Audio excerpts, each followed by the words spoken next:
Memperingati Hari Buruh Nasional atau May Day, ratusan massa FSBI, Federasi Serikat Buruh Independen Nganjuk, melakukan aksi demo di depan kantor Bupati Nganjuk pada hari Rabu, tanggal 1 Mei tahun 2024. Ada 4 tuntutan yang dibacakan saat orasi, antara lain 1. Cabut Undang-Undang Omnibus Law. 2. Tolak upah murah. 3. Segerakan Perda Perlindungan Kesejahteraan Pekerja di Kabupaten Nganjuk. 4. Hapus outsourcing. Setelah melakukan orasi di depan pendopo, 10 perwakilan pendemo akhirnya ditemui PJ Bupati, Ketua DPRD, dan dinas-dinas terkait di ruang rapat Sekda.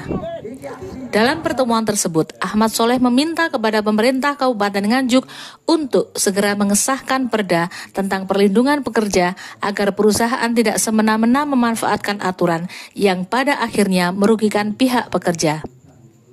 Mereka menyerukan agar peraturan daerah perlindungan buruh diimplementasikan dan untuk mengurangi praktek outsourcing yang merugikan buruh. Ahmad Soleh juga menyampaikan tuntutannya agar pemerintah membatasi praktek outsourcing karena perusahaan di Kabupaten Nganjuk disinyalir mengandalkan pekerja outsourcing dari luar daerah sehingga menyebabkan kurangnya peluang kerja bagi pekerja lokal Nganjuk. Sementara itu, PJ Bupati Nganjuk Sri Handoko Taruna menyatakan bahwa ada 2 tuntutan buruh yang harus diperhatikan, yaitu perlindungan buruh dan pembatasan outsourcing. Pihaknya telah menginisiasi peraturan daerah yang saat ini sedang dibahas sampai ke Dinas Tenaga Kerja. Kami dalam arti merayakan Hari Buruh 1 Mei 2024 dengan isu atau aspirasi kami buruh yang ada di Kabupaten Nganjuk ini. Yang pertama yaitu tentang sistem undang-undang. Kami meminta cabut Undang-Undang Omnibus Law karena di dalam isi undang-undang tersebut sangat-sangat tidak berpihak kepada pekerja. Banyak pasal-pasal yang merugikan terkait hak pekerja. Yang kedua terkait tuntutan kita yaitu hapus outsourcing.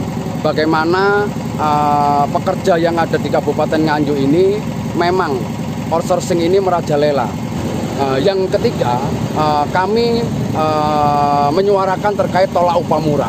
Bagaimana upah di Kabupaten Nganjuk ini masih nadukom, nasib 2 koma. Sedangkan di dalam ring 1, Surabaya, Gresik, Sidoarjo, Pasuruan, dan Mojokerto itu sudah 4,5 juta. Yang keempat adalah terkait perda.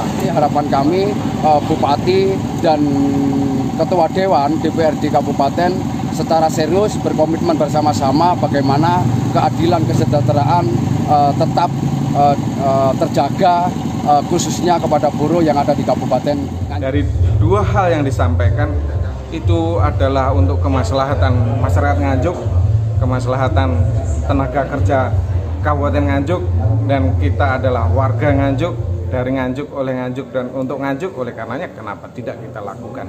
Itu pasti pemerintah daerah dan tadi juga dengan Pak Ketua DPRD Kabupaten Nganjuk sepakat kita. Untuk hal yang positif kenapa tidak kita dukung?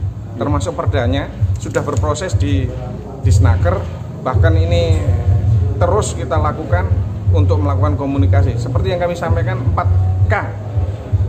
Komunikasi, koordinasi, kolaborasi, yang terakhir komitmen. Dan ini menjadi komitmen kita bersama untuk segera ini perda kita menjadi sebuah aturan yang final yang bisa mengatur untuk tenaga kerja.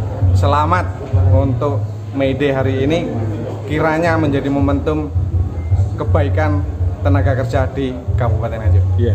Aksi ini berlangsung damai dengan pengamanan dari kepolisian dan Satuan Polisi Pamong Braja serta kesiapan polisi dengan anjing pelacak dan water cannon untuk mengantisipasi situasi. Radian Bagus, Netral 7 TV melaporkan.